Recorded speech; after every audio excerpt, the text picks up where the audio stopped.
everybody. Yay, Veron. Yay. Is it 4 in the morning? I don't care. She doesn't have to get up for work in the morning. We're on. See, that probably is going to be really annoying, but I'll try. I'm going to get one of those mics that like you could stand it on the ground, or you could make it short and put it on your desk. It's me, Leslie the Little Plazic, and Zazoo Plazz. That's me. That's her. She's me. I am she. Whatever. And Dee Dee. She's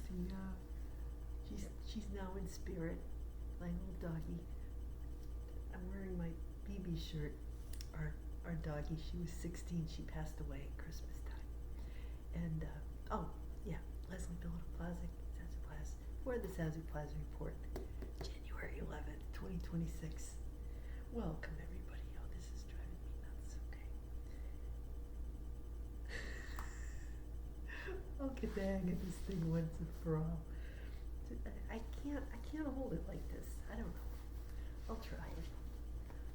It's just bothering me, okay? I'm gonna be like one of those people with their little nails. See my nails? Tap, tap, tap, tap, tap. Okay, we'll try it. We'll see what happens. Because I looked it up. I've been fiddling with all the controls on this thing, and it's like, it says just hold it close to your mouth. So we're gonna try that and see what happens. If you can maybe hear me better this way. Because sometimes I know I've been coming across kind of faint. And especially when I have to be soft-spoken, around here. I thought, yeah, I'll try it. Even though, I don't feel comfortable being loud. Sometimes I can be loud if I get up on my high horse. But I'd rather not be loud. So I'd rather hold this thing up here and see what happens. Okay, we'll see. Maybe I could just like clip it on my glasses like this. Can I do that? Maybe I could do that. I don't think so. No. Okay, Zazoo, stop it. Just do the damn report so you can go have your snack. My paleo hot chocolate is calling to me because I get up last night, worked out, had my oatmeal, my flax oatmeal with my little clementine and coffee. I haven't eaten since then, and sometimes I get going on these things and I get so wrapped up in my work I forget to eat. So anyway, so let's see, my tree is still up. And I like it. I take this tree skirt and I tuck under the Christmas, the Merry Christmas border, and it's just winter gnomes smiling at me. It's just a winter tree now. Doesn't have to be a Christmas tree. I put my Christmas cards on there, but they're all kind of wintry, So I don't care. I'll take it down this week. I'm in no hurry. So there's that. And moon's in Libra.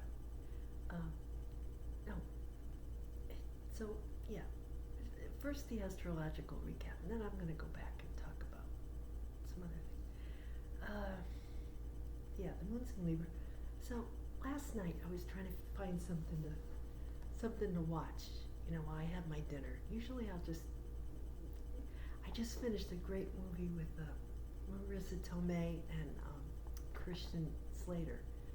I keep forgetting the name of it, but it was from like the early 90s, and I had never seen it. I don't know, it was really good.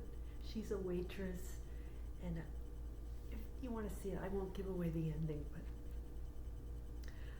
it's definitely worth a watch. I just wish I remembered the name of it. I keep forgetting it, but yeah, she's really, both of them are really good. So I definitely recommend it. Just, it was like early 90s, and she plays a waitress. And yeah, it's good. It's definitely worth a watch. Anyway, so I'm trying to find something to wear, something to watch, and all of a sudden pops up this, what not to wear used to be the show. I never missed an episode back in the early 2000s, whenever it was on Clinton Kelly and Stacey London, and I talk about them in my book, you know. But you know, this show, they did a remake last year that I just popped up on Amazon. So if you want something, and of course they're great. I love the sort of the way they fight like brother and sister. It's really, they have a good working relationship. But they the new name of the show is Wear Whatever the F You Want. They're so Gen X. It's so funny. So, and the gist is, it's more like easygoing, It's a safe space for today's kids. It's like, they don't tell the person what to wear. The person has an idea. Like this woman, she was like 36, millennial. She wanted to be a girly girl. She's a mom and everything, young mom, and she never really defined her style, and she wanted to be. So like they get out all these girly girl clothes, like Legally Blonde, like her, and that type Paris Hilton style.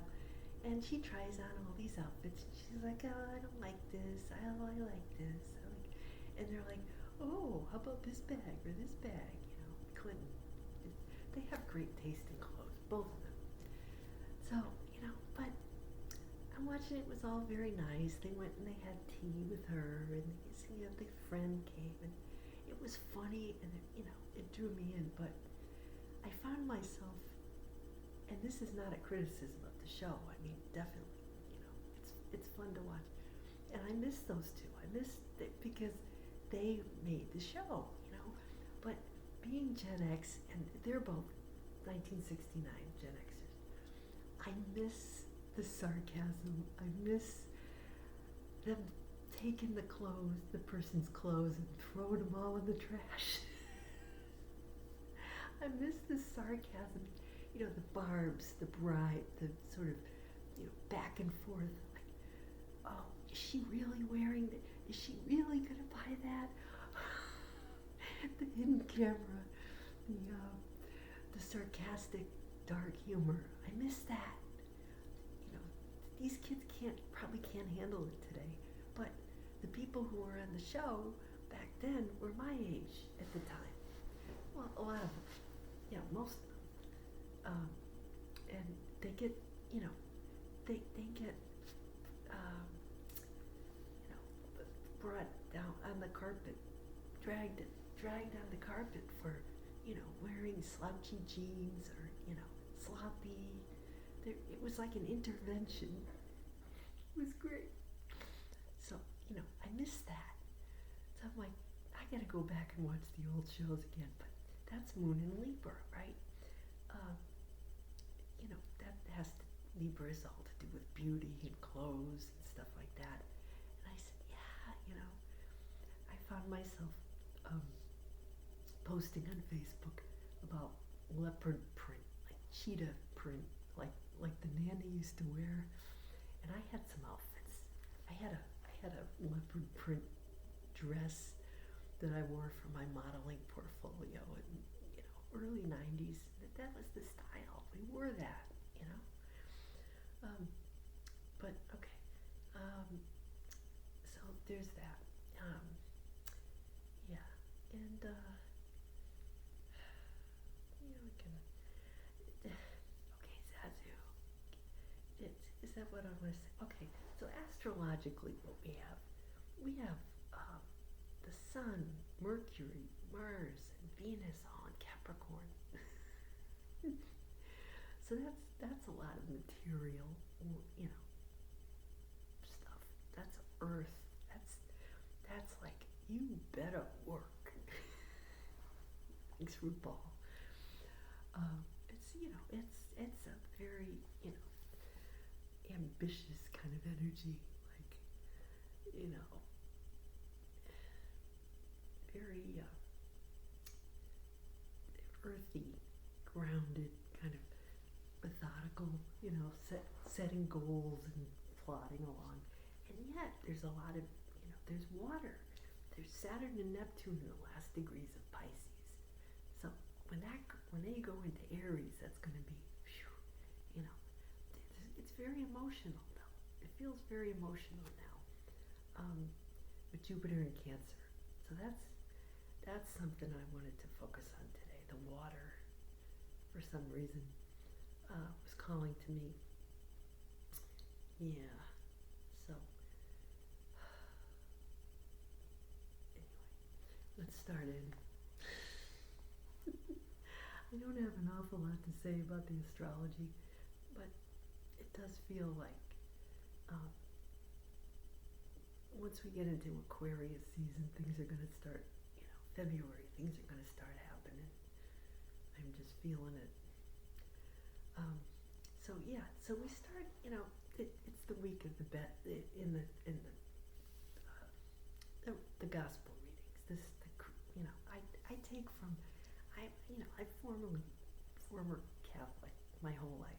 So I like to take, you know, if you're not familiar with the way we work here in the Zazoo Plazz report, I like to take, you know, these scriptures that I grew up going to church, you know, every Sunday. That was my foundation. And then I like to expound on things, you know, because that's not me anymore. But it's going to be significant this week, based on the song, based on the thinking, you know. And this is humor, folks, so don't take it too seriously. I have a lot of Sag in my chart. Sagittarius can be very preachy, you know. And, yeah, we'll get to that. Yeah, so see, we start with Isaiah this week. It says it's the week of the baptism of Jesus. Yeah. So last week the Magi came. So now, you know, we skipped like 30 years, right? So this is supposed to be when Jesus is like in his early 30s and he starts his ministry, right? So this is all very appropriate. So let's see. It's holding this thing, but I've got to do it for now. Yeah. Here we are at Isaiah. He's talking about the prophecy of Jesus coming, you know, as the Lord's servant, the chosen one. You know, they always talk about the chosen ones or whatever. You see, you know, videos on YouTube and you know, these reels that pop up. They're like, ooh, chosen ones, you know. Are there these AI? They got these AI videos now, and you know, and some of them I take with a grain of salt. Some of them are interesting, but I'm always suspicious of that AI voice, you know. And then you hear, you know, mispronouncing words, and that just sends off alarm bells in my head. I'm like, I don't want to watch this, you know, distasteful. So that's what we have these days. I'm going to try this again, see if this works. Okay. I'm going to try all these different things and see what works. This will work. Let's do this. Yeah, so anyway. And that way I can use my pen, cross off stuff that I talked about. How about that? Oh, that's neat. Okay, that's cool. Maybe I can come up with something new. Anyway, so yeah, there's this prophecy of Jesus as the servant, you know, the chosen one with whom I am well pleased, you know. But the thing is, you know, the prophecy, he's like, he's not crying out, shouting, or making his voice heard, okay, in the street. See, you know, kind of like me being quiet, talking at night, right? If you have something important to say, they say a good word will find its own market, right? So that's why I haven't been, you know, there are some Gen X creators, I won't say who, but it's a little annoying sometimes, you know, when they're doing their thing, and it's like a Jerry Lewis telethon, and they're like, oh, so and so donated $2, thank you, and you know, and then the money's coming in, and I'm like, what the heck is this? I mean, it's tacky. It's just painful for me to watch as someone who, you know, I try to keep things pretty light and pretty, yeah, I get the feeling like the less I market myself, the better I feel about what I'm doing, because I just love doing this so much, so I'll just keep doing it, you know. People want to you know, hit the button and throw me a comment or whatever, subscribe if you want. But I'm not going to beat people over the head with it. I don't like that. Anyway, okay, Zazoo, that's enough. That's enough. Yeah. So it's like Jesus. It's a prediction of Jesus being like undercover, you know, like that Undercover Boss. He's coming to Earth like Undercover Boss. That show, you know, where the CEO pretends to be one of the workers, and it comes and, you know, very humble, but yet gathers a lot of information about the way things are being run in the company down there. Jesus is like Undercover Boss. That's a good one. Humble, yet, you know, filled with the Spirit, right? He's got a mission. So at the time that Isaiah was writing this, Judah, where he was facing aggression from the Assyrian Empire. There were bullies, right, that would, you know, so-called break the bruised reed.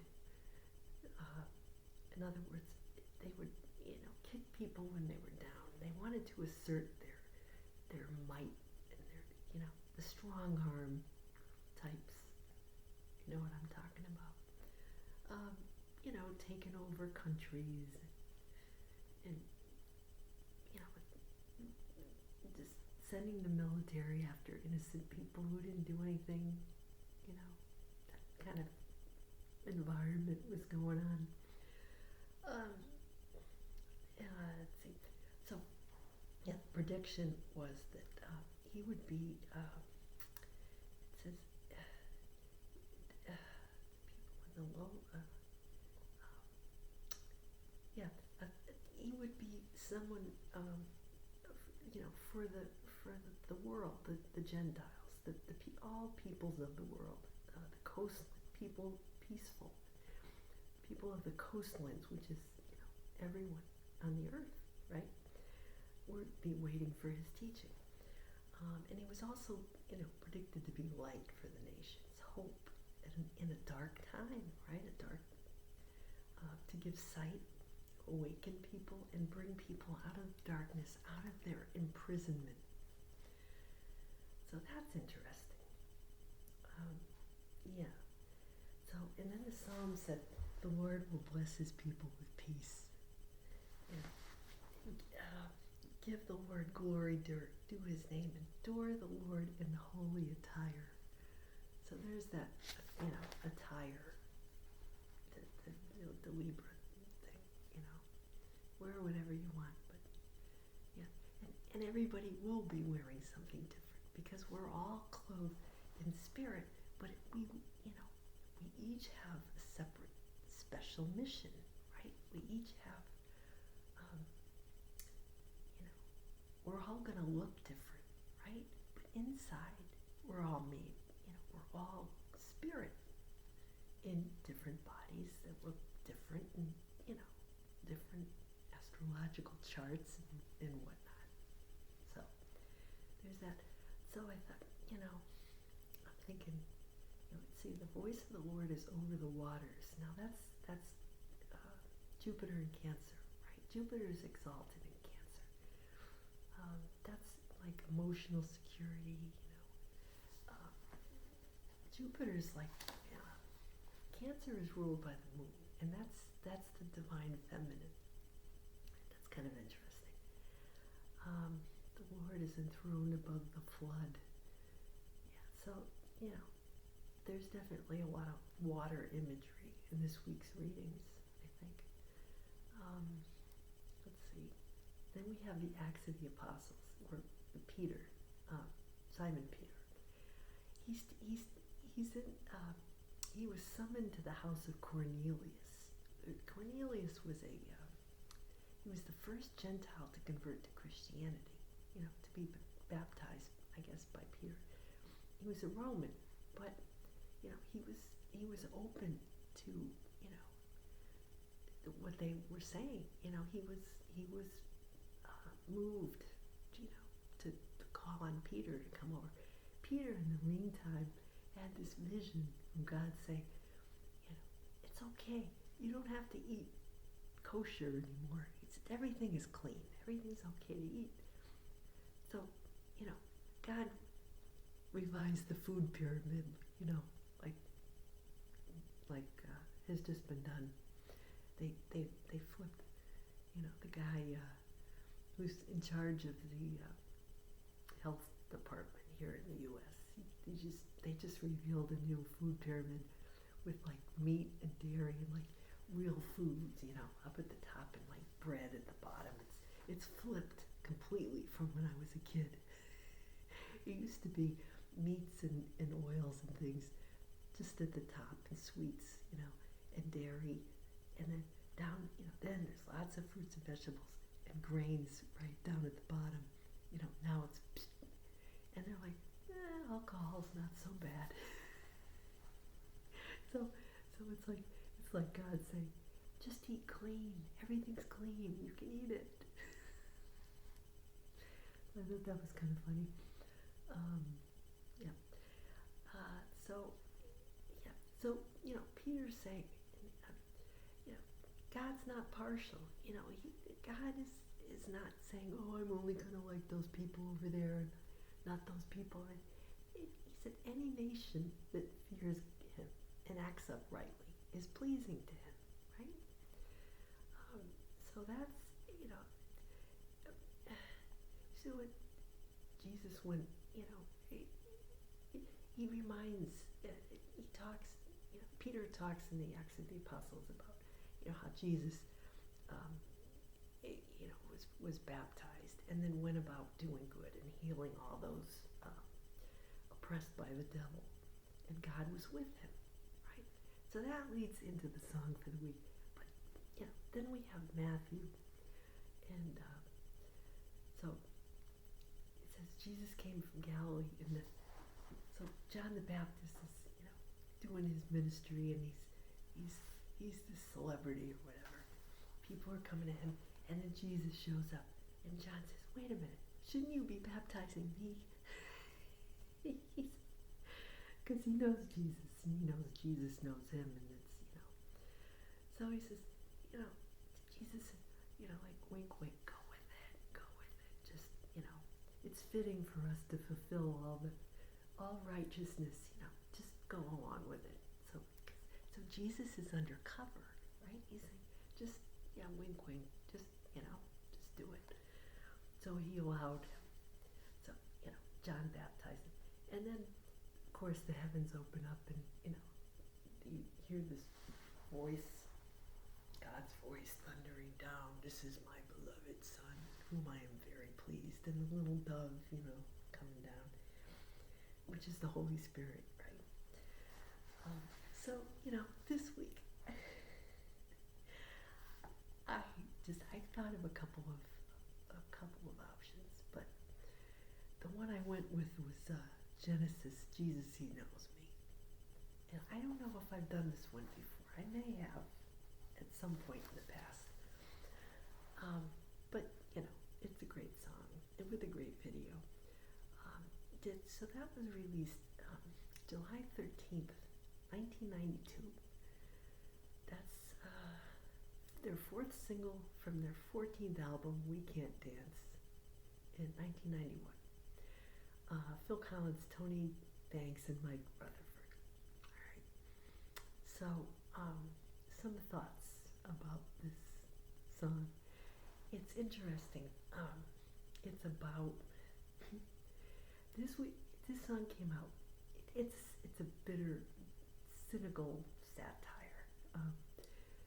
In fact, Tony Banks said, it's one of Phil Collins' more cynical songs. Because in the video, Phil Collins, he's in this orange suit and he plays like one of those TV televangelists who, in the early 90s, were, you heard about a lot of them in the news. Jim and Tammy Faye Baker, right? And Jimmy Swaggart, I guess. All these guys. And even in the TV show, The Dead Zone, that Anthony Michael Hall was starred in, there was the guy from MASH, what was his name? David Ogden Stiers? No. The guy from MASH played like a televangelist type. He had like this church. It doesn't end well for his church, but anyway, he's got this like grace. I don't know. He's got this, but the type. He went on TV and he's asking for money, and then he has this lavish lifestyle, supported by all this money that comes in. And, even in that show, The Dead Zone, the guy from MASH, he befriended Anthony Michael Hall's mom on the show because she had a lot of money and she was a widow. And, so he kind of got money from her, but it was all very shady, kind of on the down low, Maybe he's a good person, maybe he's not. There's kind of a gray area there with him, He's flawed. So anyway, so this song got to number 23 in the U.S. and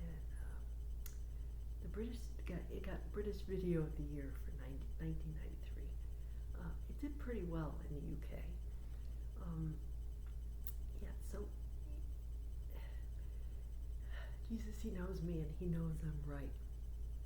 They're about these, fanatic Christians, the born again people who believe that they're in touch with God and God is going to make them rich.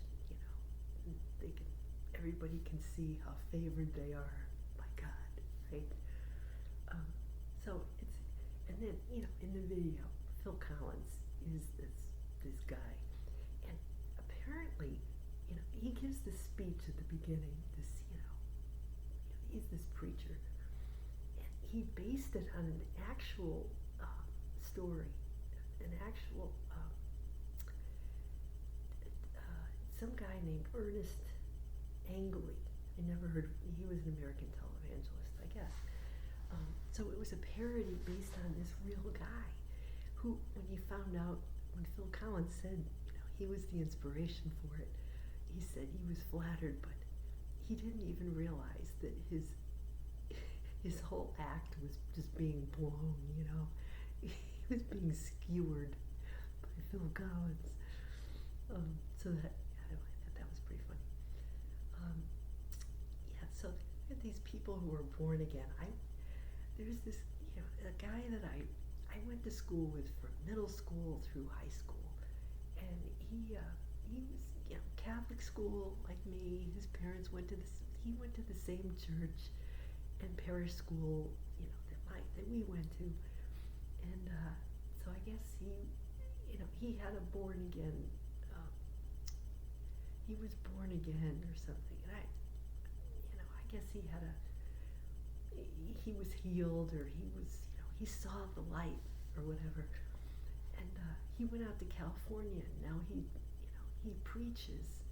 His videos are on YouTube, and I watch him. I'm curious, but it's one of those churches where he ministers to men, especially from the military, because he was in the military, I guess, and his wife was, and so he's a good guy, he's interesting to listen to. And I don't know if he listens to my reports, but I listen to his sometimes. But it always just kind of throws me when he starts asking for money for the church and this and that, and he's like, oh, if you're really serious about being, saved or whatever, you're gonna, send money, and you gotta, get some skin in the game and give money, and I have to laugh because I'm like, this is the same kid who was, taught by the nuns and the priests. And I know it, it's just kind of weird for me, and some of our classmates too. Yeah, you get a load of so and so, he's over there preaching. It's kind of like, yeah, he's a good guy, but what the heck is he doing? Because he's it's not the way, it's sort of not the way we were all kind of raised, back in the day. And here he's acting like, he never knew Jesus before, until he was born again. But I mean, come on, dude. You know your prayers by heart, like the rest of us. You went to confession like the rest of us. I don't know. It's just, I guess, we all have our different paths. So anyway.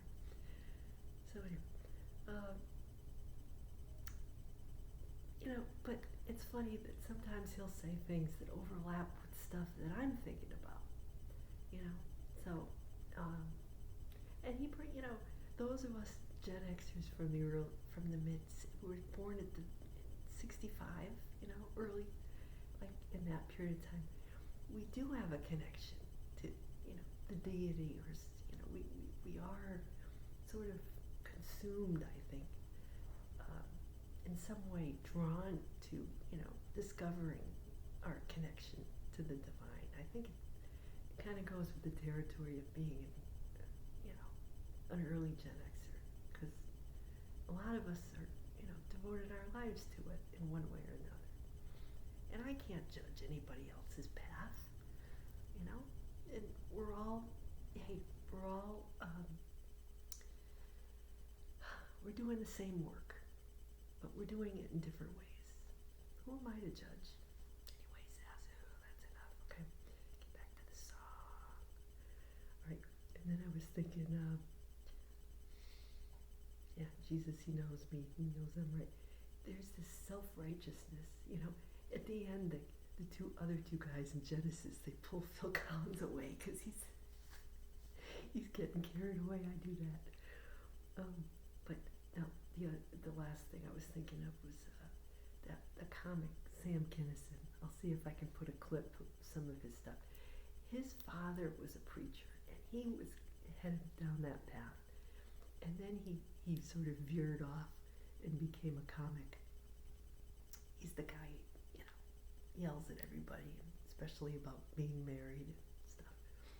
But it's interesting. He died. He was hit by a drunk driver and died April 10th, 1992. And 3 months later, this song came out as a single. So I thought that was, kind of interesting. Coincidence? I don't know. But, he did have a way, even though he was a comedian, he was fiery, like a preacher, right? He just went about it a different way, unlikely ways, which is to say, who's to say that's wrong, right? If you know Jesus, Jesus knows you.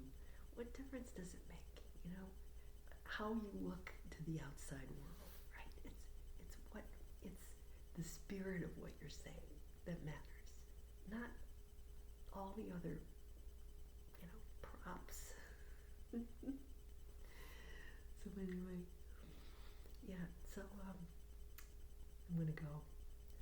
That's my 2 cents for the week. And it's raining. I gotta go do my laundry later. But we'll see how this thing works. It's probably gonna come across as clacking a lot, but hopefully you can decipher some of what I'm saying. It makes sense to you. If not, oh well. Next week I'll be saying something different. But until next week, yeah, I'll be here next week. Same place, different time. Take care.